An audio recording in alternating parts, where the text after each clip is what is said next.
sun, it's always shining bright. But if the sky would open up, you're staying home, you don't get out. You always used to love the rain, but LA changed you. No rain, no flowers, nothing's growing where your heart is fire.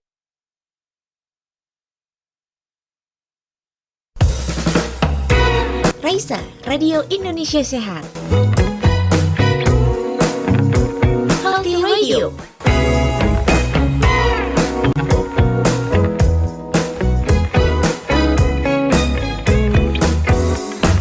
Healthy Radio.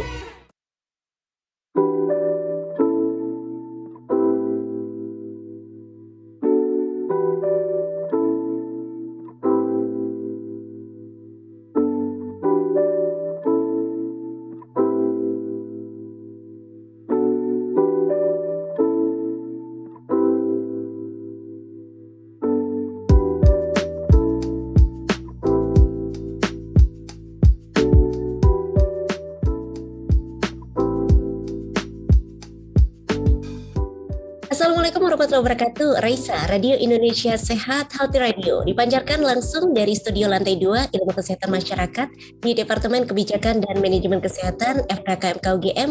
Raisa Radio hadir untuk Anda. Sobat Sehat, selamat sore semuanya. Saya sapa dulu selamat sore untuk Sobat Sehat yang pada kesempatan sore hari ini sudah mengklik aplikasi Radio Raisa yang sudah menemani sedari pagi tadi dengan musik-musik yang asik dan menemani hari-hari Anda. Selamat sore untuk Sobat Sehat yang sudah memantau di website kami di radioindonesiasehat.com, dan juga selamat sore untuk Sobat Sehat yang sudah memantau di Zoom meetingnya Raisa Radio. Sehat ya Sobat Sehat, sore hari ini tak terasa hari Senin yang begitu berat untuk dijalani. Weekend terasa cepet banget dan sekarang udah hari Senin. Tapi alhamdulillahnya sore hari ini kita sudah mau menyelesaikan hari ini. Dan sore hari ini Sobat Sehat, saya Galuh senang banget bisa menyapa Anda kembali dalam program acara Bincang-Bincang Santai Raisa Radio. Sobat Sehat, sore hari ini kita akan bicara sesuatu yang menarik, yaitu mengenai serangan jantung yang kadangkala terjadi secara tiba-tiba. Nah, kita akan bicara selama 1 jam ke depan mengenai bagaimana mewaspadai serangan jantung itu terjadi dan seperti apa sih serangan jantung itu. Dan kita akan bicara dengan ngobrol dengan narasumber kami yang luar biasa yang sudah tidak asing lagi sepertinya ya. Ada Dr. Aditya Damarkusuma, Master of Medical Clinical Epidemiology, spesialis jantung dan pembuluh darah dari Departemen Kardiologi dan Kedokteran Vaskular FKKMK UGM, dan Dr. Dama begitu akan ditemani oleh Dr. Diah Samti Mayasari, Doctor of Philosophy, spesialis jantung dan juga pembuluh darah. Dan kami persilakan untuk Anda, Sobat Sehat, selama 1 jam ke depan. Untuk Sobat Sehat yang mendengarkan sore hari ini via radio, via audio, boleh banget untuk join seperti biasa melalui WhatsApp kami di 0858 8065 5970. Sekali lagi ya Sobat Sehat, di 0858 8065 5970. Dan untuk Sobat Sehat yang di website atau di Zoom meeting ini, boleh langsung raise hand atau dituliskan di kolom chat. Jadi selamat menyimak selama 1 jam ke depan Sobat Sehat. Kepada Dr. Maya, waktu saya berikan untuk Anda. Silakan Dok. Terima kasih Mbak Galuh. Ya, selamat siang ya, selamat siang menjelang sore. Ini sudah akhir dari mungkin hari kita ya. Sebentar lagi nanti kita istirahat. Ya, oke. Terima kasih atas kehadiran Dr. Dama di sini. Jadi untuk sore ini kita mau ada bincang-bincang ya, Sobat Sehat ya, mengenai serangan jantung. Nah, mungkin sebelum kita lebih jauh ya, saya mau menyapa Dr. Dama dulu. Dr. Dama, selamat sore Dr. Dama. Ya, Maya sehat ini, ya. Saya Dok, mohon maaf Mbak Galuh, saya agak koreksi. Dr. Maya ini PhD. Nah, jadi bukan Master of Philosophy, jadi PhD sudah. Saya malah nggak mikirin tadi. Doctor of Philosophy, Dok. Nggak apa-apa. Ya. Oke, ya. Mohon maaf, Dok. Silakan. Ya, Dr. Dama ya. Gimana nih harinya hari ini Dr. Dama? Alhamdulillah ya, menyenangkan beraktivitas seperti biasa. Alhamdulillah kita diberi kesehatan dan bisa bekerja. Alhamdulillah Dr. Maya pun juga selalu sehat ya Dok ya. Iya, selalu sobat sehat. Di sini juga sehat semua. Tapi Iya. apakah sobat sehat di sini yakin benar-benar sehat apa tidak? Nah, itu salah satu yang mungkin akan kita bahas Iya, sedikit ya, Dokter Maya. iya betul. Jadi di sini kita akan membahas apakah memang kita semua itu betul-betul sehat gitu ya.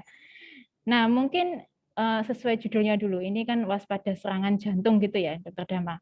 Mungkin kita dulu sebetulnya serangan jantung itu seperti apa sih, Dokter Dama? Mungkin Dokter Dama bisa menerangkan pada teman-teman sobat sehat kita. Mungkin. Oke, terima kasih Dokter Maya. Jadi perkenalan dulu, saya Dama, bisa dipanggil Dama. Tadi kurang lebih sudah dikenalkan oleh Mbak Gala sama Dokter Maya. Di sini saya sama Dokter Maya akan bicara dikit ya kita ya, mungkin sejam, mungkin kurang lama ya Dokter Maya ya kalau kita ingin bahas masalah serangan jantung. Kalau kita belajar serangan jantung dalam studi 4 tahun ya Dokter Maya ya. Nanti kita coba rangkum dalam waktu 1 jam. Terus nanti Tiga kita SKS gitu ya. iya betul. Nanti kita sedikit banyak akan diskusi tentang serangan jantung. Nanti mungkin bisa ya Mbak Gala ya kalau ada yang pengen nimbrung, tadi nomornya juga sudah dipaparkan oleh Mbak Galo, silakan saja untuk nimbrung. Jadi di sini kita secara judul topik yang akan kita bahas mungkin pada serangan jantung. Kenapa sih ini penting ya kalau kita sekarang lihat ya fenomena sekarang ya mungkin Mbak Galo, Dr. Maya, fenomena tentang penyakit pembuluh darah ini nggak pernah habis ya. Jadi kalau kita bisa lihat dari data, baik data dari luar negeri maupun Indonesia, baik dari WHO maupun data dari Riskesdas, riset kesehatan dasar itu nggak pernah turun kejadian penyakit jantung. Dari WHO sendiri bilangnya kalau nggak salah 17 juta orang di dunia ini akan meninggal dalam beberapa tahun, 5 tahun ini karena penyakit jantung dan pembuluh darah. Di Indonesia sendiri dari data Riskesdas, riset kesehatan dasar tahun 2018, itu menyebutkan bahwa penyakit jantung dan pembuluh darah itu secara prevalensi dan insidensinya meningkat terus. Apalagi sempat waktu sebelum pandemi, data BPJS Kesehatan sendiri bilang, kalau ternyata alokasi terbesar ya, bukan salah satu yang terbesar, tapi yang terbesar itu karena penyakit jantung. Dari tahun 2014 sekitar 4,4 triliun, sampai akhir tahun 2018 itu 9,3 triliun. Itu hanya pada penyakit jantung dan pembuluh darah. Nah, masalahnya, kira-kira apakah ini bisa dihindari? Nah, itu pertanyaannya, Dr. Maya ya. Iya, Apakah betul. bisa dihindari? Apakah kita bisa mengontrol? Dan kira-kira apakah penyakit jantung itu hanya terbatas spektrum pada, maaf ya, pada usia tua gitu? Apakah yang muda-muda ini benar-benar sehat? Ya, Sobat sehat di sini apakah benar-benar sehat? Kita nggak tahu juga. ya. Jadi apakah memang kita itu betul-betul terbebas dari serangan jantung begitu ya, Dokter Dama ya? Dan bagaimana sebetulnya cara kita bisa mencegah terjadinya serangan jantung? Mungkin itu adalah hal penting yang memang perlu kita tekankan di sini yang perlu kita pahami bersama. Apalagi kalau dari segi usia, kalau saya dengar memang akhir-akhir ini jadi lebih muda ya, Dokter Dama ya. Kalau dulu Betul. itu kan mesti yang sepuh-sepuh gitu yang berisiko serangan jantung. Nah, Ya, kalau sekarang sendiri bagaimana Dokter Dama? Kalau yang Dokter Dama lihat misalnya di rumah sakit itu kejadian serangan jantungnya. jadi kalau umpamanya kita melihat fakta secara empiris ya, mungkin kalau kita melihat maksudnya sehari-hari Dokter Maya dan mungkin saya tuh sekarang akhir-akhir ini melihat ya fenomenanya kok sudah mulai tambah muda. Tapi fenomena empiris ini ternyata didukung fakta bahwa ternyata di Amerika Serikat itu sendiri penyakit jantung koroner yang menyebabkan serangan jantung itu sekarang udah trennya ke usia muda. Kontribusinya itu sekarang hampir 6% terhadap kejadian serangan jantung. Ya walaupun cukup dikit dibanding 94%, tapi fenomena itu semakin meningkat. Kalau kita iseng lihat ya Mbak Maya ya, Dr. Maya ya, dan Mbak Galuh ya, kalau kita iseng lihat foto pantai pada tahun mungkin pada tahun 1970-an gitu, atau 1980-an tuh di Amerika itu orang-orang, maaf ya, pakai baju renang, swimsuit tuh pada kurus-kurus semua tuh Mbak dulu. Tapi fenomena itu hampir hampir beda dengan yang kita lihat sekarang. Kalau sekarang Google ya, saya lagi Google nanti malah agak-agak malah adegan dewasa nanti itu nanti banyak pakai swimsuit atau pakai maaf ya bikini itu dengan badan yang mungkin agak sedikit lebar. Nah, fenomena itu sebenarnya menarik ya. Kenapa? Karena memang ternyata industri makanan, mungkin juga industri entertainment, industri teknologi itu memungkinkan orang itu melakukan apa-apa itu hanya dengan duduk di sofa. Nah, itu yang tren itu yang akhirnya meningkatkan risiko adanya penyakit jantung pada usia muda. Nah, kalau di Ya, Indonesia sendiri gimana, Mbak? Nah, itu menarik ya. Karena ya, kita betul. kenal Gojek tahun berapa tuh, Mbak? Makanya aku lupa ya, 2018 ya. Ada Ya, Gojek itu ya. mungkin 2018 ya. Ya, saya nggak lupa Ya, itu. sekitar segituan. Jadi Oh, memang itu itu sangat memudahkan kita sebetulnya ya. betul. Memudahkan tapi jadi membuat kita meminimalisir aktivitas kita. Mungkin gitu ya. Betul, Yang sama dulu kita kita, mudah untuk pesan makan ya, Mbak ya. oh ya juga betul ya. Dan makanannya enak-enak ya. Enak-enak. Jadi kalau mau dari ilmu public health, mungkin ada istilah epidemiological shifting ya. Jadi yang awalnya dulu Indonesia, maaf ya, terkenal karena penyakit menular. Mungkin dulu terkenal adanya tuberkulosis atau lepra. Iya, Dua itu pun masih mungkin belum selesai. Sekarang ditambah betul. dengan tren penyakit-penyakit tidak menular. Seperti penyakit Iya, kardiovaskular, penyakit jantung ini, Dokter Maya ya. iya betul betul. Iya. Dan ya memang apalagi sekarang memang ini ya, kaum rebahan ya, itu lagi in sekarang kan, eh, kaum rebahan. Jadi semuanya bisa dilakukan dengan rebahan ya. Entah itu pekerjaan apapun kita bisa melakukan sambil rebahan. Bahkan mau mau pesen apa, mau beli belanja, mau itu semuanya bisa dilakukan rebahan. Dan ternyata justru ini menyebabkan kita aktivitasnya sangat rendah ya, aktivitasnya rendah dan jadinya dan lebih banyak ngemil. Kalau rebahan itu kan memang enak ya dengan ngemil. Betul, ngomel terus kalau Mungkin malam-malam begitu. nonton nonton maaf ya saya sebut merek, nonton Netflix atau layanan streaming Ah lain kan ya, kayaknya nggak enak kalau nggak nggak asik sambil ya ngemil kalau atau beli boba gitu ya Mbak ya. betul ya. Ya, ya ternyata ini menjadi bumerang ya, bumerang bagi kita sendiri dan ini malah justru menjadi salah satu faktor risiko begitu ya Dokter Dama ya, faktor risiko seseorang untuk mengalami penyakit jantung. Ya, Betul. gitu. Betul. Ya, eh kalau kalau mungkin Dokter Dama bisa apa menjelaskan kira-kira kalau dari anak-anak muda ya, anak-anak muda. Sebetulnya apa sih yang bisa kita lakukan untuk mencegah itu?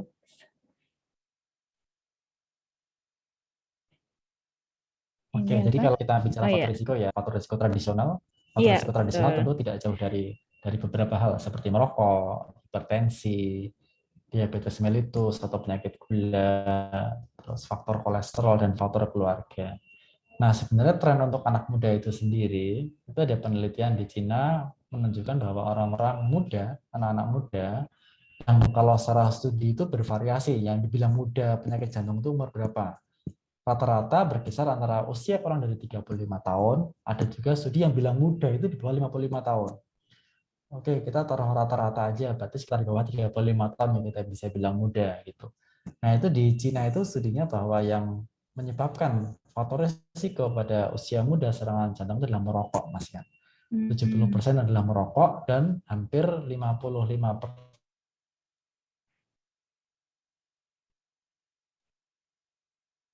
Halo. tinggi lemak. Di pasien juga bilang yang seperti itu. Nah, kemudian selain itu ada faktor risiko yang tidak bisa dikontrol ya, Dokter Maya ya. Itu Iya. seperti Heeh. keluarga. Jadi kalau mamanya orang tua atau ternyata ada saudara laki-laki atau saudara perempuan yang saudara kandung dan ternyata pernah mengalami serangan jantung di usia apalagi di usia muda itu meningkatkan risiko. Jadi bisa Ya. jadi ada mungkin ya Mbak Maya ya Dokter Maya ya ada yang anak muda mungkin sehat rutin fitness makanan dijaga terus tensi gula nggak pernah bermasalah ternyata masih ada risiko penyakit jantung koroner terutama bila ada faktor risiko keluarga tersebut. Ya. Terus kadang ada kalau di luar negeri ya Dokter Maya ya ada penggunaan obat-obat terlarang gitu seperti kokain gitu juga Oh meningkatkan ya. risiko penyakit jantung. Dan lagi-lagi yang bisa kita lakukan ya, dan kalau kita sebagai tenaga medis tentu tidak henti-hentinya mengedukasi untuk apa ya, mengontrol faktor-faktor yang bisa dikontrol. Tetapi yang tidak bisa dikontrol, yang seperti faktor keluarga, itu ya nanti yang penting tiap sobat saya di sini mengenali faktor risiko pada diri masing-masing. Kira-kira ada nggak sih faktor risiko keluarga? Kira-kira faktor risiko lainnya yang terkontrol, jangan-jangan nggak pernah dicek, nggak pernah cek tensi, merasa muda, merasa nggak pernah ada sakit apa-apa gitu. Padahal kalau kita melihat di media kebetulan akhir-akhir ini agak jarang ya pada mungkin public figure terkena penyakit jantung. Mungkin yang terbaru karena kemarin ada Piala Indonesia ya, Indonesia Master, mungkin Markis Kido kalau kita bisa bilang seorang public figure ya yang terkena serangan jantung. Yes. Sebelumnya mungkin ada Jima Said, terus ada Yeah. Mike Mohede gitu. Nah, entah kenapa narasi-narasi serangan jantung itu bahaya itu seringnya muncul ketika ada public figure yang terkena serangan jantung gitu. Nah, masa Yeah. kita mau nunggu nih, maaf ya, masa mau nunggu ada public figure lagi yang kena, baru kita aware lagi, baru kita semangat lagi yuk mutus rantai itu. Nah, itu Yeah, yang mungkin tanggung jawab kita juga betul. ya, Dokter Maya ya, Iya, sebagai tenaga medis betul. mengingatkan gitu. Betul. Apalagi memang public figure itu masih muda-muda semua ya, itu Dokter Dama ya. Nah, Iya, masih Dokter Dama. muda itu. Ya, ini kebetulan ada pertanyaan yang masuk ini, Dokter Dama. Menyambung dari yang tadi ya. Jadi menarik sekali pembahasannya. Ternyata serangan jantung tidak lagi identik dengan usia tua ya, Dok ya. Lalu bagaimana sebetulnya kita mengetahui jantung kita sebagai anak muda itu tidak sehat? Nah, bagaimana cara kita mengetahui kita itu sehat atau tidak sebetulnya? Bagaimana Dokter Dama? Mungkin. Prinsipnya kembali lagi, kontrol yang bisa kita kontrol. Jadi bila memiliki riwayat keluarga penyakit jantung koroner usia muda, pastikan dulu kira-kira ada nggak faktor risiko lain yang ternyata melekat yang bisa dikontrol. Cek tensi, mungkin cek gula, mungkin cek kolesterol. Coba periksa ke dokter setempat, kira-kira perlu nggak pemeriksaan lanjutan. Mungkin kalau datang ke dokter setempat bisa dilakukan pemeriksaan Dokter biar Dama. kira-kira tapi yang jelas dengan tahu diri sendiri ya. Bisa suara saya agak putus-putus ya. Iya, agak Ya, terputus-putus dengan Dokter tahu Dama. Yeah. baik, ada faktor risiko yang bisa dikontrol itu yang tentunya teman-teman sobat sehat yang muda-muda bisa tahu benar sehat nggak sih pada Ya. tubuhnya gitu. Ya, ini baik. Terima kasih Dokter Dama. Ini tadi yang tanya adalah dari Saudara Ilham Akbar ya. Ini Saudara Ilham Akbar khawatir soalnya. Ya. Oke, matur nuwun dokter. Kemudian ada lagi pertanyaan Dokter Dama, ini dari Husna Faizah. Dok, apakah serangan jantung itu sama dengan kita kaget ketika melakukan aktivitas yang terlalu berat, lalu terkena serangan jantung? Nah ini mungkin kembali lagi, serangan jantung itu sebetulnya seperti apa gitu, Dokter Dama? Halo? Oke, serangan Iya. jantung itu pada prinsipnya ya secara mudah itu adanya, halo dengar suara saya. Nanti kalau umumnya Ya, suara saya putus, saya mencoba ganti koneksi lagi. Oke, jadi kalau serangan Iya. jantung itu secara mudah Iya. itu adanya gangguan sumbatan pembuluh darah jantung koroner sehingga terjadi hambatan atau ketidakseimbangan supply sama demand di otot jantung itu sendiri.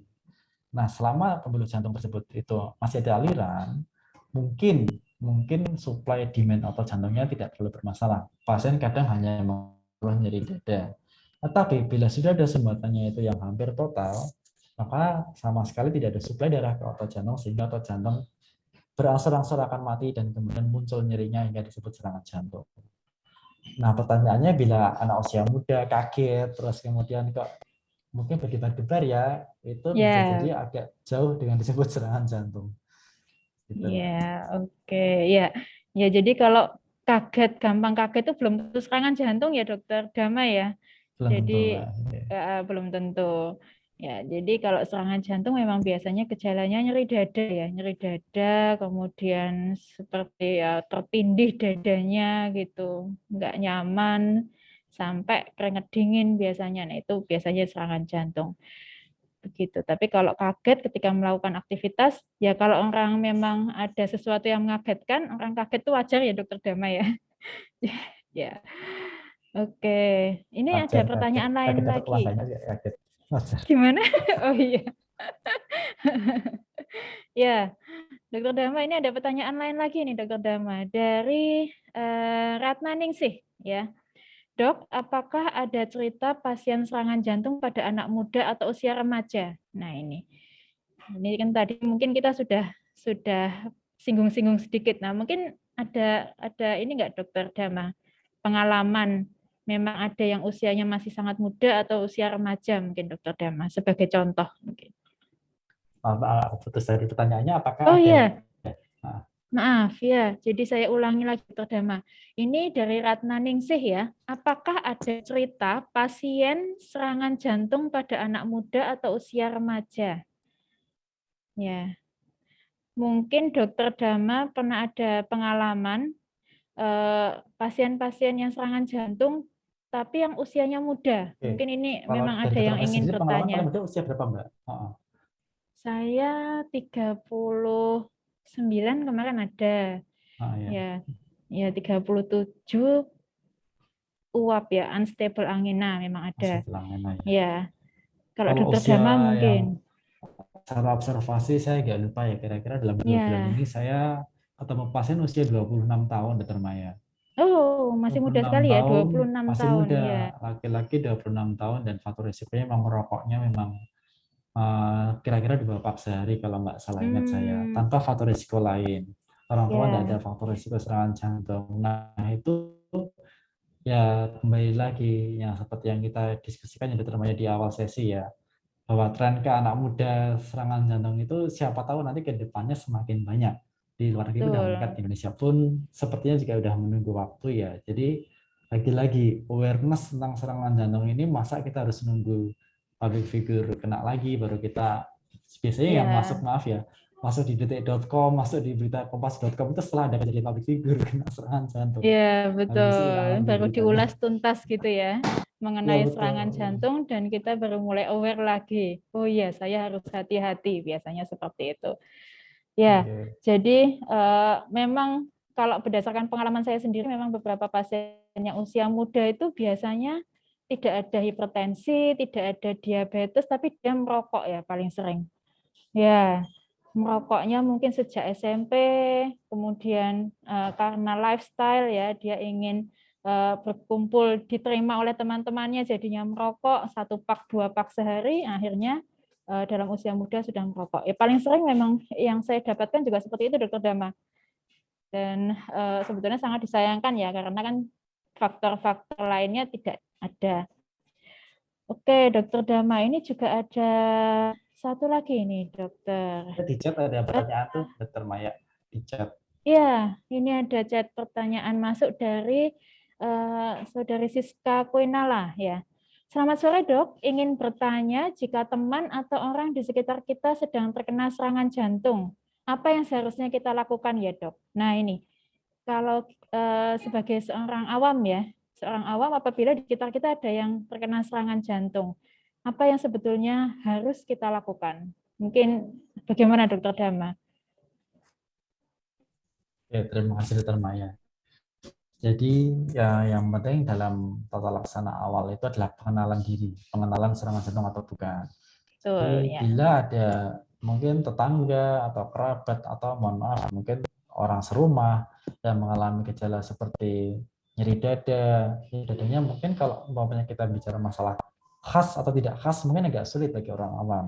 Jadi Ya. bila ada keluarga yang merasa keluhan nyeri dadanya seperti amplop atau dada tidak nyaman, begitu sebaiknya dipastikan dulu ini serangan jantung atau bukan. Caranya bagaimana? Caranya harus dilakukan pemeriksaan lanjutan berupa rekam jantung. Rekam jantung mungkin kalau umpamanya di puskesmas ada, bisa saja dilakukan di puskesmas. Tetapi bila tidak ada, sebaiknya ke UGD setempat. Paling tidak dilakukan rekam jantung itu untuk memastikan itu benar serangan jantung atau hanya keluhan, mungkin perjauhannya mungkin hanya otot atau mungkin hanya lambung gitu. Tapi dengan rekam jantung tersebut sudah bisa membedakan ini serangan jantung atau bukan serangan jantung. Kalau ternyata bukan karena serangan jantung yang dilihat dari rekam jantung, ya sudah, mungkin pulang saja, diberi mungkin obat sesuai gejalanya dan nggak ada masalah gitu. Tapi kalau ternyata itu serangan jantung dan tidak dilakukan pemeriksaan, kan kita nggak tahu. Ya, Gitu. ya, betul. Jadi Dokter Dama, kalau kita menemukan ada di keluarga, jangan sampai ya, mudah-mudahan, atau mungkin di sekitar kita, ya jangan sampai di sekitar kita ternyata ada yang nyeri dada gitu ya. Jadi kita sesegera mungkin untuk membawa ke IGD ya. instalasi gawat darurat terdekat sehingga bisa dilakukan pemeriksaan rekam jantung, begitu ya Dokter Dama ya. Karena memang nanti di rumah sakit pasti akan dilakukan tata laksana yang paling tepat ya. Apakah itu memang betul serangan jantung atau bukan? Mungkin itu hal penting yang harus kita lakukan. Boleh nggak sih pasien itu dikroi dulu atau mungkin diberi minum anget dulu gitu, biar agak berkurang dulu sakitnya. Itu mungkin yang sering terjadi ya di sekitar ya. Sebetulnya nggak boleh ya Dokter Dama ya. Itu Saya jawab sebenarnya- sendiri malah ini. Itu sebenarnya pertanyaannya sering banget ya Dokter Maya ya, kita sebagai Iya, kita betul. pengalaman sebagai dokter jantung sering pertanyaan seperti itu. Mungkin salah kaprahnya itu karena dianggap keroan itu menyembuhkan dari Ya. serangan jantung.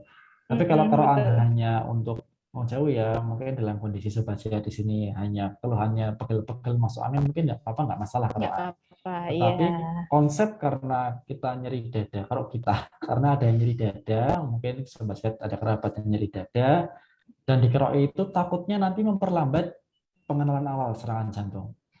Jadi Ya. jangan sampai keroan itu memperlambat. Tapi kalau keroan dalam setting di luar nyeri dada, di luar risiko serangan jantung, mungkin nggak masalah. Tapi jangan sampai apapun, mungkin bukan hanya keroannya Dokter Maya ya, kadang dipijit-pijit Iya, dulu, betul minum ya. hangat dulu gitu. Nah itu takutnya nanti malah memperlambat, karena kalau di istilah di jantung itu istilahnya time is muscle ya namanya ya. Waktu Ya. adalah otot. Jadi semakin detik otot itu tidak dapat suplai oksigen, semakin banyak otot jantung yang akan mati. Iya, ya. Jadi waktu itu sangat berharga ya ketika terjadi serangan jantung, secepatnya harus bisa tertangani. Begitu. Jadi jangan ditunda-tunda untuk datang ke rumah sakit ya. Soalnya kadang-kadang pas ada yang sudah nyeri, terus nanti aja ke rumah sakitnya kalau sudah hilang rasa sakitnya, itu sebetulnya tidak betul. Begitu ya mungkin ya Dokter Dama ya. Iya. Dokter Dama, ini sebetulnya ada satu pertanyaan lagi Dokter Dama, ini dari Hilmi Zahran Raif. Ya Dok, terima kasih sudah membagikan informasinya. Ini yang mungkin banyak disepelekan anak muda. Lalu bagaimana ciri gaya hidup orang yang rentan terkena serangan jantung? Gitu. Sehat selalu Dokter Dama, Dokter Maya. Ya, terima kasih. Terima Saudara kasih. Hilmi. Iya. Bagaimana ini Dokter Dama? Ciri Jadi- gaya hidup orang yang rentan terkena serangan jantung. Jadi gaya hidup ya, kita kembali lagi kalau kita mengacu pada teori faktor risiko tradisional, tentu Ya. gaya hidup yang meningkatkan risiko terjadinya serangan jantung tentu yang gaya hidup yang meningkatkan tensi, meningkatkan gula, meningkatkan kolesterol, dan merokok. Bayangkan saja bila ternyata dicampur semua di dalam satu manusia, satu individu ya, selain merokok, makannya yang mungkin yang high salt, high glucose, gula tinggi, garamnya tinggi, tambah nggak pernah olahraga, itu tentu meningkatkan risiko serangan jantung ke depannya. Sebenarnya sederhana saja. Bila kita bisa mengontrol faktor risiko tradisional tersebut, yang bisa kita kontrol itu otomatis ya antitesis dari faktor risiko atau gaya hidup meningkatkan serangan jantung. Itu Dokter Maya. Ya, terima kasih Dokter Dama. Ya, ini mungkin waktu saya kembalikan dulu ya ke Mbak Galuh ya. Ini untuk Nggak terasa ya udah setengah jam ya. iya, Mbak? setengah jam ini ternyata kita kok nggak terasa. Ya, silakan Mbak Kurang 4 Galuh. SKS kayaknya. Baik, terima kasih Dokter Maya dan mohon izin Dokter Dama. Ini seru sekali obrolannya sore hari ini, tapi mohon izin Dok, kita jeda dulu untuk Sobat Sehat yang baru saja bergabung di radio. Selamat bergabung dan Anda belum ketinggalan, terang saja Sobat Sehat. Sore hari ini kita bicara tentang waspadai serangan jantung nih. Nah, kiranya Sobat Sehat mau bertanya, Anda masih kami berikan kesempatan untuk bertanya sekali lagi di 0858 8065 5970. Sambil nyantai-nyantai sore hari ini boleh kita nikmati dengan satu musik yang akan hadir di menit ke-31 lewat dari pukul 3 sore dari Lahuta dengan Tak Cuma Angan. Untuk Anda tetap di Raisa, Radio Indonesia Sehat.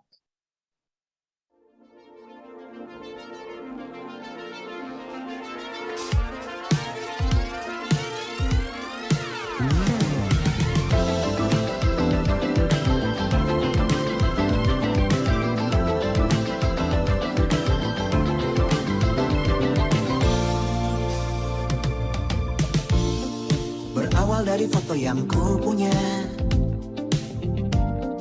kulihat lagi benarkah kau objeknya. Paras cantik manis kau lucu orangnya, bergejolak saat kulihat dia. Perlahan ku coba dekati dirinya, ku takut diriku bukan seleranya. Beranikan diriku coba bertanya, apakah kau datang dari surga? Sabar menunggu, telah lama ku nanti datangnya cinta, bukan hanya angan. Diam-diam ku suka kamu, malu-malu hatiku ragu, apakah kau sudah ada yang punya? Mungkinkah jodohku bertemu, lelah hati terus berburu. Tuhan tolonglah, tak mungkin ku jomblo melulu. Habis waktuku mencari-cari,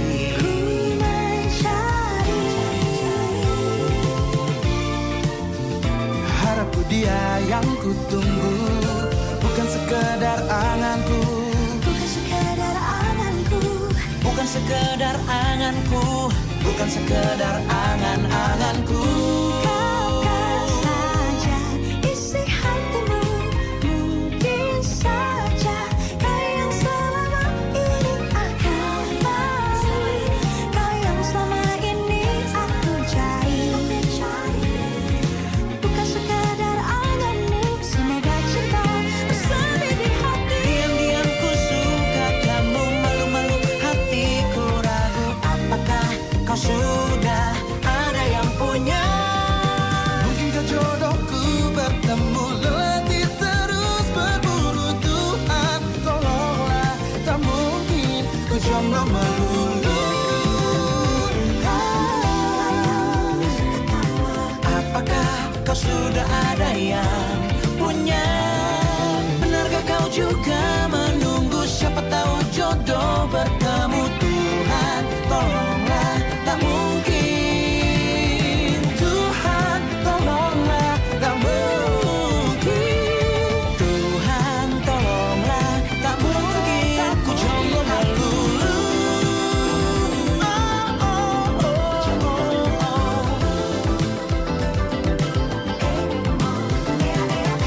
Tak sadar semua ini hanya anganku.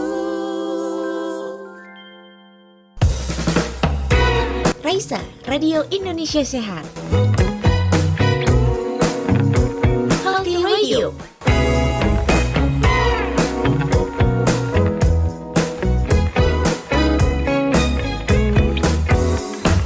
Healthy Radio.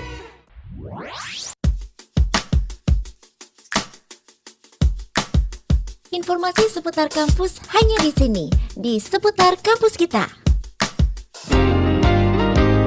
Seputar kampus kita.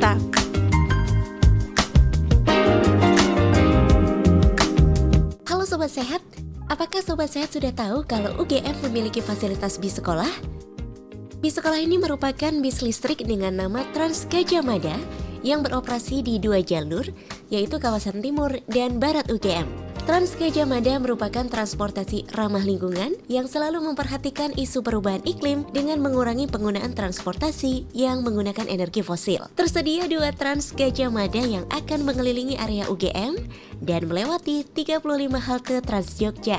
Halte bis Trans Gajah Mada terletak berdekatan dengan halte Trans Jogja. 2 bus tersebut merupakan sumbangan dari Menteri Koordinator Bidang Perekonomian Airlangga Hartarto yang didukung oleh Menteri Perhubungan Budi Karya Sumadi dan pengusaha Dato Sri Tahir.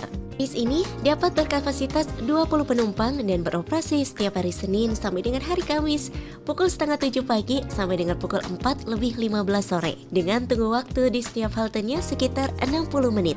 Untuk Sobat Sehat yang penasaran dengan Trans Gajah Mada dan ingin lebih ramah lingkungan, ayo naik bis Trans Gajah Mada.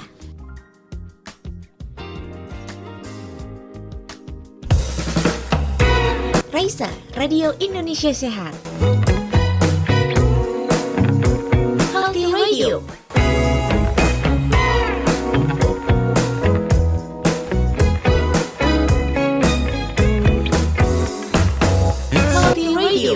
Sehat, Anda masih bersama dengan kami di program Bincang-Bincang Santai Raisa, Radio Indonesia Sehat.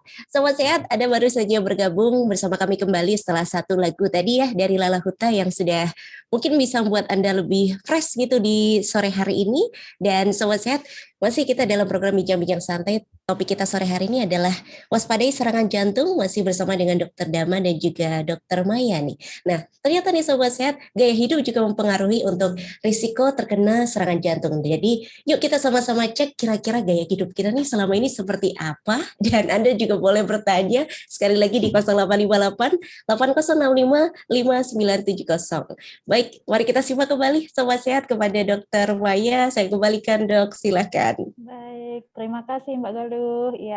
Ya, kita lanjutkan kembali ya bukan diskusi ya, ngomong-ngomong ya, bincang-bincang kita ya, Sobat Sehat. Nggak kerasa ya, udah setengah jam ya ternyata. Iya, ternyata. Benar-benar nggak Jadi kerasa. waktunya memang butuh ini 4 SKS ya mungkin ya. Iya, betul. Iya, mungkin Dokter Dama, ini kan tadi kita sudah bahas tentang makanan ya. Makanan yang tidak disarankan itu yang tinggi gula, tinggi kolesterol, tinggi lemak ya. Mungkin ada nggak contoh-contohnya Dokter Dama yang secara langsung bisa dipahami sama teman-teman semua mungkin ya, Sobat Sehat. Contoh-contohnya itu yang seperti apa yang harus kita hindari itu ya Dokter Dama. Oke, baik. Jadi lagi-lagi ya, kalau kita bicara masalah kesehatan public health ya, kesehatan masyarakat itu kita bicara masalah regulasi juga ya. Bila di luar negeri itu sudah ada sebenarnya regulasi yang mengatur seperti jumlah harian gula, jumlah harian garam seperti itu. Nah, kebetulan mungkin di sini kita belum terbiasa dengan hal seperti itu. Bahkan mungkin saya pribadi, Dr. Maya, mungkin Mbak Galuh, kalau saya pribadi sih terutama ya, itu saya hampir nggak pernah melihat, jarang sih melihat kadar nutrisi. Kalau apalagi kita pengen beli snack gitu ya. Itu padahal ada beberapa takaran yang daily intake-nya tuh harusnya optimalnya seberapa, maksimalnya seberapa itu harus ada. Tapi prinsipnya beberapa diet yang dianjurkan untuk mengurangi risiko penyakit jantung tentu ya tadi kembali rendah garam, rendah gula seperti itu. Atau kalau kita bicara masalah, kalau teman-teman Sobat Sehat sendiri searching iseng Google gitu, mungkin bisa lihat DASH diet, DASH diet, atau Mediterranean diet. Itu beberapa cara kita melihat kira-kira takaran yang paling bagus sehari-hari di tubuh kita tuh seperti apa sih. Jangan-jangan garam yang kita konsumsi harian itu tinggi gitu. Jangan-jangan kita minuman sasetan, minuman botolan yang kita beli itu kadar gulanya lebih dari yang kita butuhkan tiap hari seperti itu. Selain itu, kalau kembali ke pola makan hidup yang sehat seperti apa, tentunya kita bicara masalah Mediterranean diet, ya tentunya banyak fruit, banyak buah-buahan, banyak kacang-kacangan, banyak sayur-sayuran. Intinya basicnya plant-based diet itu tentu jauh lebih baik. Tapi saya yakin untuk mengarah ke sana kita butuh waktu ya. Maksudnya saya sendiri pun untuk makan langsung drastis berubah ke plant-based diet mungkin agak sulit. Karena kita masih mengkonsumsi beberapa makanan yang dianggap tidak sehat seperti gorengan seperti itu ya. Jadi yang bisa kita lakukan ya lagi-lagi gorengannya kita tapis dengan cara kalaupun goreng sendiri. Kalaupun goreng kalau bisa dengan minyak yang mungkin lebih sehat. Kita bisa mungkin pakai olive oil mungkin yang dianggap lebih sehat dengan penggorengan hanya 2 kali seperti itu. Jadi kalau kita bicara masalah diet, kayaknya nggak akan selesai kalau kita bahas dalam waktu singkat ini gitu. Jadi saya yakin teman-teman Sobat Sehat punya preferensi, punya punya panduan sendiri-sendiri yang mungkin teman-teman bisa mengenali tubuh teman-teman Sobat Sehat. Kira-kira paling cocok itu apa? Dan jangan drastis. Belum kita bicara masalah puasa ya, Dr. Maya ya.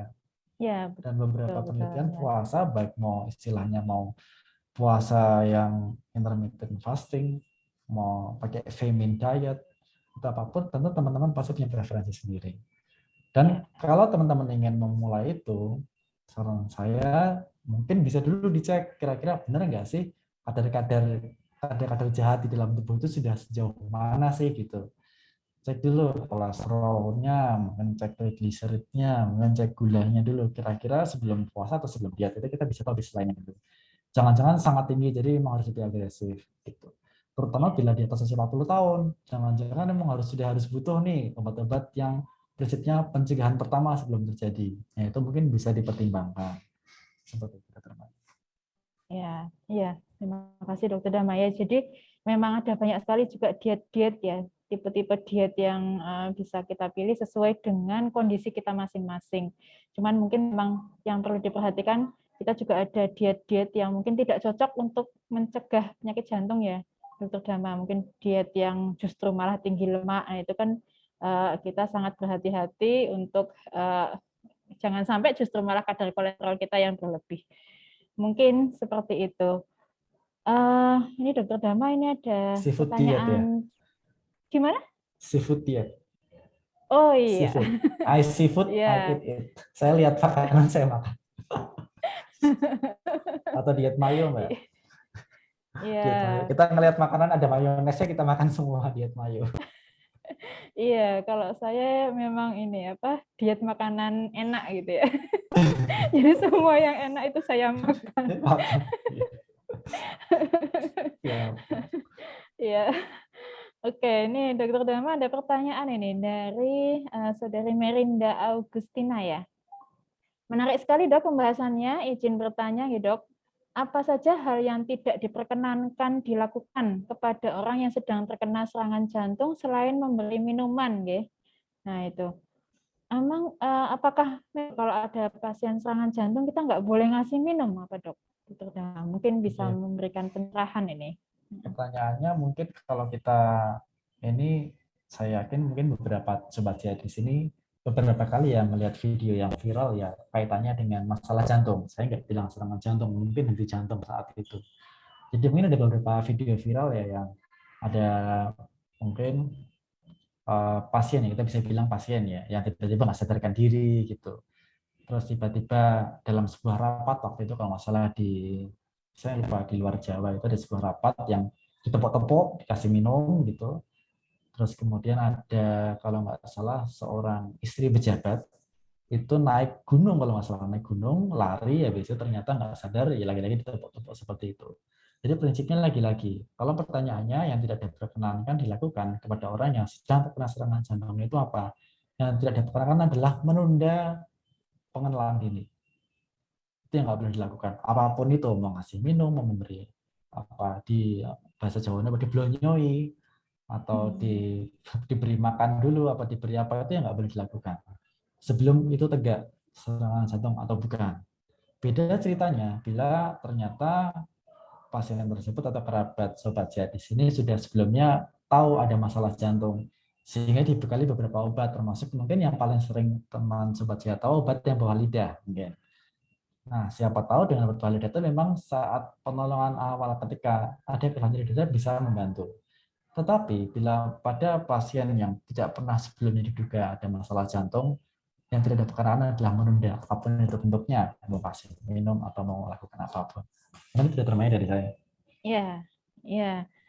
Jadi yang penting memang tidak menunda, begitu ya Dokter Dama ya. Betul. Jadi yang tidak diperkenankan ya untuk menunda pengiriman pasien ke IGD. Nah, ini ada pertanyaan lagi dari Utami ya, Utami Dewi. Izin bertanya, Dok, apakah tangan yang sering berkeringat itu ada hubungannya dengan penyakit jantung, Dok? Mohon penjelasannya. Oke, itu mungkin mitos yang udah dari saya kecil kalau nggak salah ya, bahwa tangan basah itu ada hubungan dengan jantung. Mungkin Dr. Maya juga mungkin bisa menambah ya, kalau sejauh sepengetahuan saya tidak ada hubungan korelasi, causality antara tangan basah dengan adanya masalah di jantung. Namun kita tadi belum bahas masalah stres ya Dr. Maya ya. Ya, betul. Ya. Jadi ternyata stres, baik itu stres yang akut, stres yang baru, stres baru mungkin tiba-tiba ada kerabatnya yang meninggal atau ada saudaranya yang meninggal itu, atau stres yang kronis seperti depresi berkepanjangan itu ada kaitannya dengan masalah di jantung. Nah, pun beberapa yang saya baca itu ada beberapa pasien yang mengolah tangannya basah itu karena katanya dengan stres. Di mana stres kronis maupun akut maka akan pengaruh ke jantung dengan jalur yang beberapa macam. Dari jalur yang langsung dan tidak langsung. Jalur tidak langsungnya yang saya baca itu orang yang mungkin mengalami stres, baik itu bentuknya depresi atau cemas, maka dia akan merasa lebih khawatir. Dengan lebih khawatir itu maka dia akan tidur dengan tidak bagus tidurnya, sleep poorly. Terus kemudian dengan stres maka dia akan makannya biasanya lebih banyak atau lebih sedikit. Jadi memang ada pola makan yang tiba-tiba berubah. Terus kemudian dengan orang stres itu jarang olahraga pasti ya orang stres ya. Atau mungkin ada yang lebih olahraga ya. Kalau setahu saya itu lebih jarang olahraga orang stres karena dia konsepnya pengennya sih rebahan terus menghindari kenyataan. Mungkin seperti itu orang depresi. Maka hal-hal itu tidak menyebabkan secara tidak langsung meningkatkan risiko serangan jantung, risiko penyakit jantung. Itu yang tidak langsung. Yang langsung itu ada beberapa jalur yang kita bicara masalah medis itu akan panjang ya. Maka ada kaitan dengan hubungan antara signaling dari otak kepada jantung. Kita bicara masalah aksis hipotalamus, kita bicara masalah dari signaling molekuler lainnya itu yang ternyata meningkatkan risiko-risiko inflamasi pada pasien stres, pada penderita stres itu, maka akan meningkatkan hormon kortisol, kita bicara masalah naiknya gula darah, kita bicara masalah naiknya tekanan darah, kita bicara masalah naiknya trigliserida seperti itu. Jadi bila tangan basah dan ada kaitan dengan ada suatu stresor, mungkin ada hubungan langsung dengan jantung, dan itu harus diwaspadai. Tapi kalau korelasi langsung tangan basah kok hubungan dengan jantung, sejauh sepengetahuan kami tidak ada hubungannya. Mungkin itu dari Dr. Maya. Iya, ya begitu dok. Jadi memang ternyata stres itu perannya besar sekali ya terhadap jantung ya. Jadi mengelola stres dengan baik, bagaimana cara kita coping, mencari pemecahan terhadap masalah-masalah kita dengan cara yang baik, itu bisa sangat mencegah kita juga dari penyakit jantung begitu ya Dokter Dama ya. Oh, Nah, dialihkan ini ada stresnya lagi. ya, mungkin nggak gampang ya Dokter Maya ya. Iya. Mungkin kita pun ketika tahun terakhir studi juga mungkin stres gitu. Tapi ya saya rasa Sobat Sehat punya cara tersendiri untuk mengatasi itu. Dan betul ya, masing-masing mungkin akan beda ya. Betul. Ya betul. Ya, oke, terima kasih Dokter Dama. Jadi kelola stres sesuai dengan masing-masing ya, sesuai dengan preferensi masing-masing. Nah, ini satu lagi nih Dokter Dama, ada pertanyaan juga ini dari Bapak Agung Iswandi ya. Apakah orang yang obesitas berarti juga rentan terkena penyakit jantung, Dok? Nah, ini. Halo, oke, Dokter jadi Dama. Ya, maaf. Jadi lagi-lagi obesitas itu merupakan salah satu faktor risiko juga terhadap kejadian risiko serangan jantung di kemudian hari. Secara langsung maupun tidak langsung, ya cukup jarang. Pola makannya kurang lebih juga kemungkinan besar pola makan yang tidak sehat dengan kadar lemak yang tinggi, kadar gula yang tinggi. Selain itu, kalau kita bicara masalah langsungnya, gimana pun juga sel lemak memiliki dia potensi untuk memberi peradangan kepada tubuh.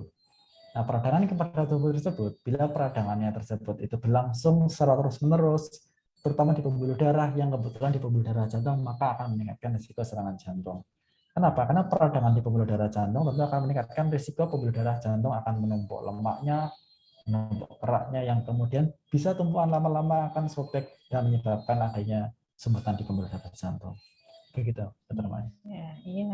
Ya, jadi memang obesitas menjadi salah satu faktor risiko juga ya, Dokter Dama ya.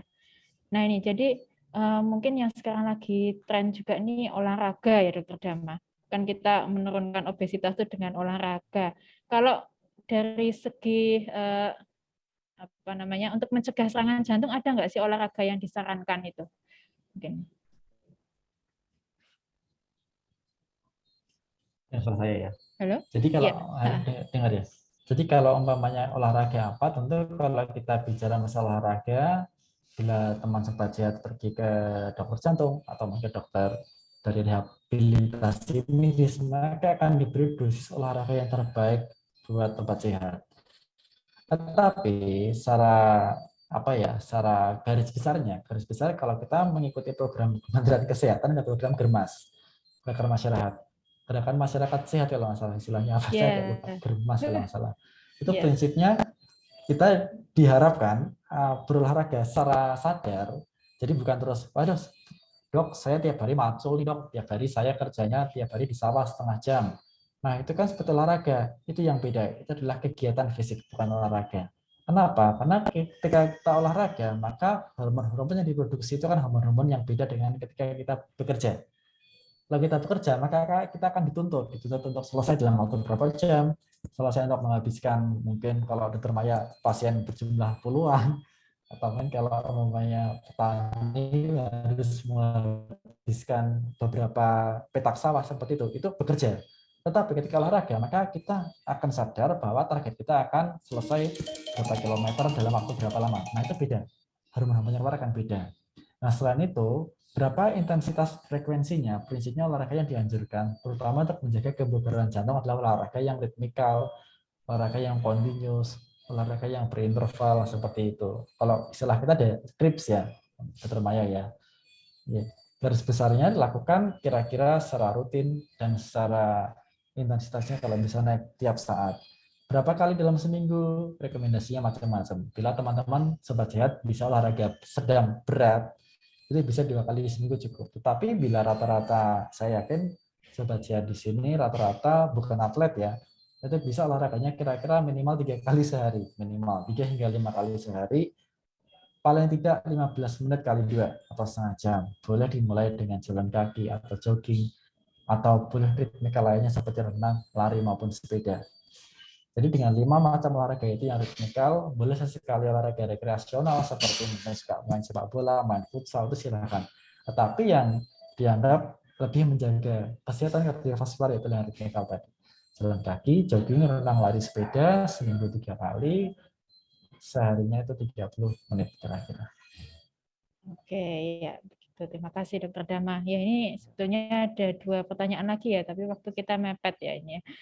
Ya, mungkin sebelum kita akhiri ya ini mungkin ada pesan-pesan dulu dari Dokter Dama untuk bagaimana sih sebetulnya cara kita sebagai untuk menjaga diri kita sendiri maupun untuk menjaga keluarga kita untuk mencegah serangan jantung.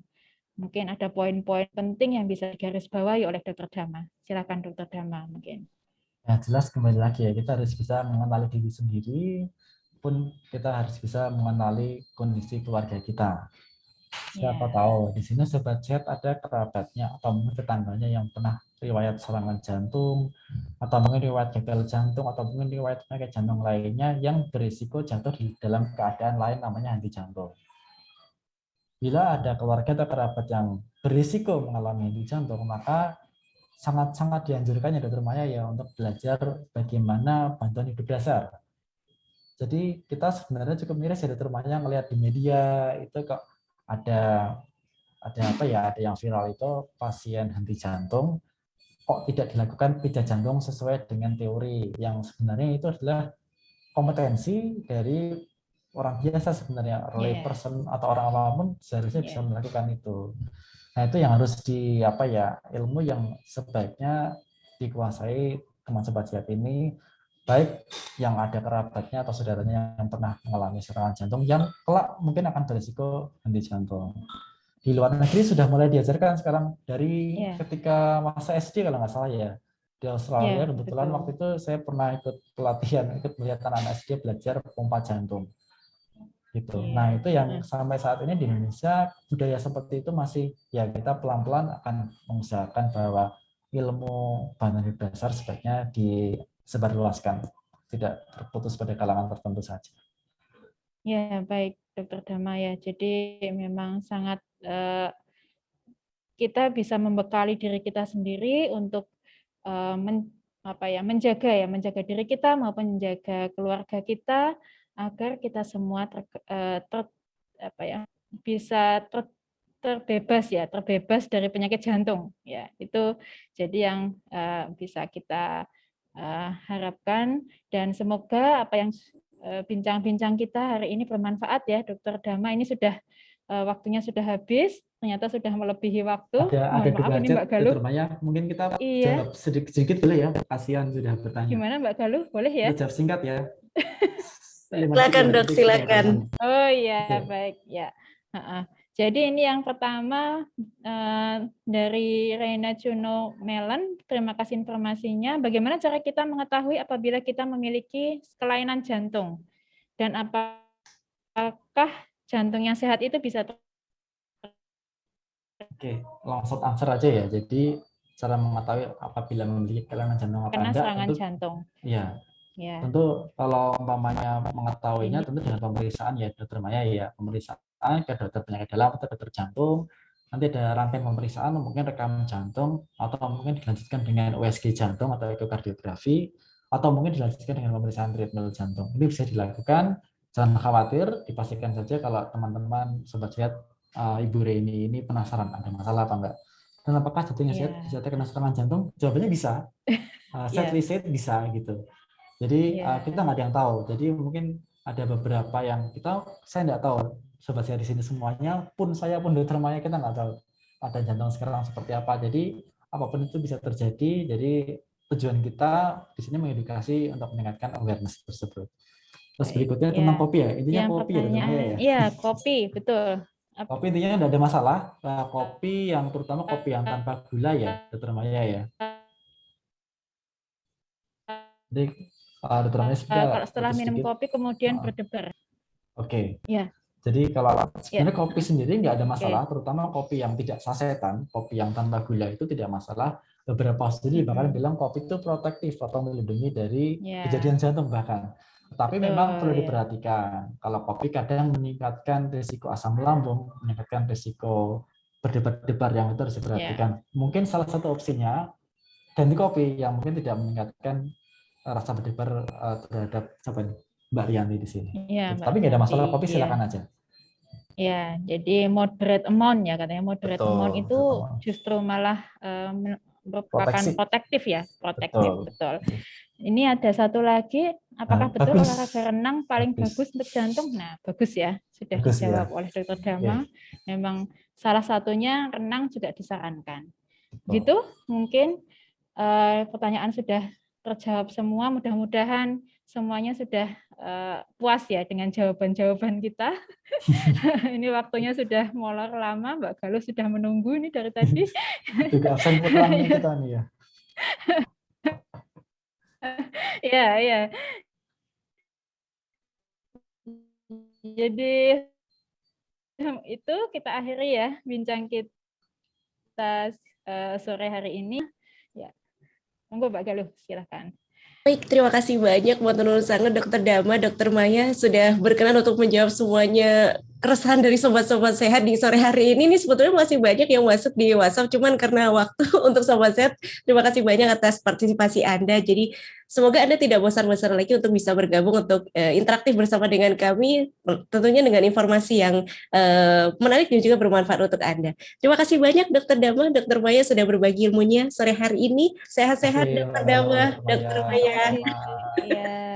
Dan itu tadi ya sobat saya sudah mengantongi beberapa, sudah tahu nih faktor risikonya terkena serangan jantung ini seperti apa, dan tadi sudah dibekali juga oleh Dokter Dama dan juga Dokter Maya terkait dengan bagaimana tindakan prevensi yang bisa kita lakukan. Gaya hidup itu sangat berpengaruh. Nah, tinggal nih setelah ini sobat sehat kita mengevaluasi seperti apa dan apa selanjutnya apa yang harus kita lakukan, dan mungkin sobat saya sudah mengagendakan nih untuk waktu olahraga di minggu ini tuh mau kapan aja gitu ya. Semoga bermanfaat sobat saya, dan tadi pastikan informasi ini tidak berhenti di Anda saja, Anda bisa menularkan informasi ini kepada keluarga atau sekitar Anda. Terima kasih atas kebersamaan Anda sobat sehat. Kita jumpa lagi besok pagi ya sobat sehat. Besok pagi kita akan mengenal bagaimana penyakit epilepsi jam 8 pagi hanya di Raisa Radio Indonesia Sehat.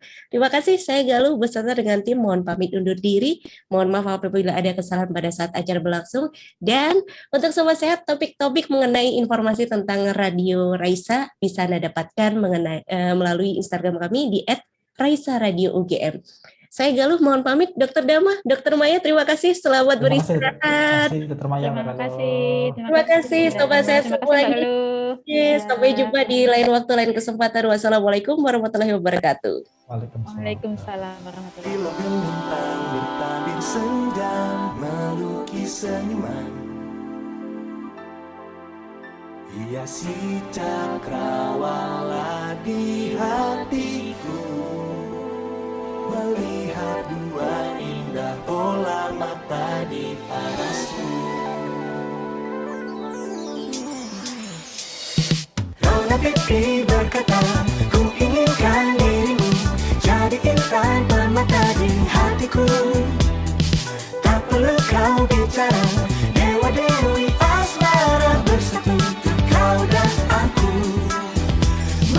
Terima kasih Mer, Mbak Ika. Terang pun terasa gelap. Ku kan setia bersamamu kasih. Insan muda di malam cinta, ingin dia selalu ada dekatmu. Tak ingin waktu terasa cepat berlalu.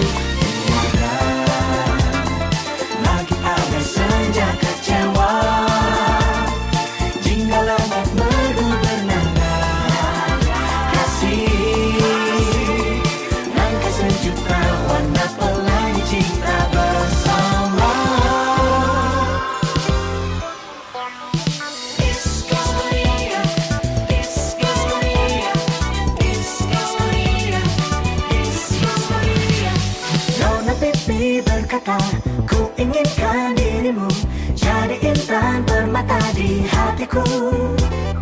Tak perlu kau bicara, dewa-dewi asmara bersatu untuk kau dan aku. Janjiku, ku kan setia bersamamu kasih.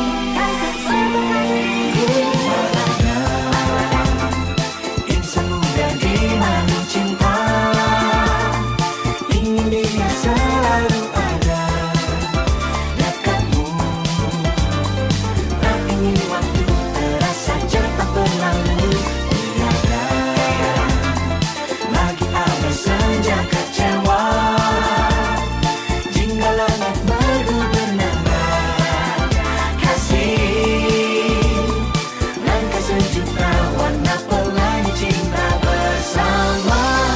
Silahkan kawal, karena jangan pedulikan apapun kata mereka.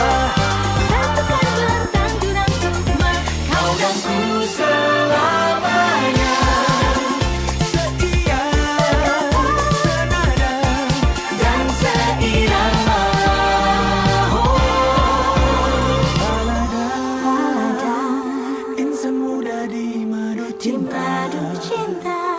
Oh, balada, insan muda di madu cinta, ingin dia selalu ada dekatmu. Tak ingin waktu terasa cepat berlalu. Tiada lagi ada senja kecewa, jika langit merdu bernada kasih. Langkah sejuta warna pelangi cintaku.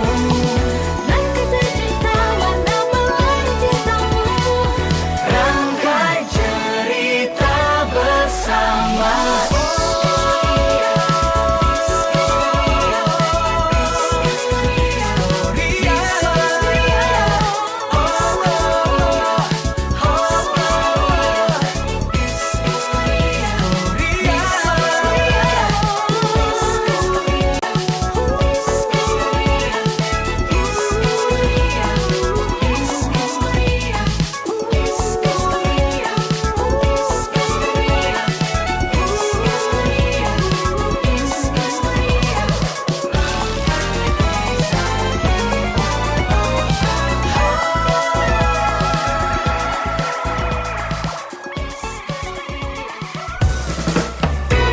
Raisa, Radio Indonesia Sehat.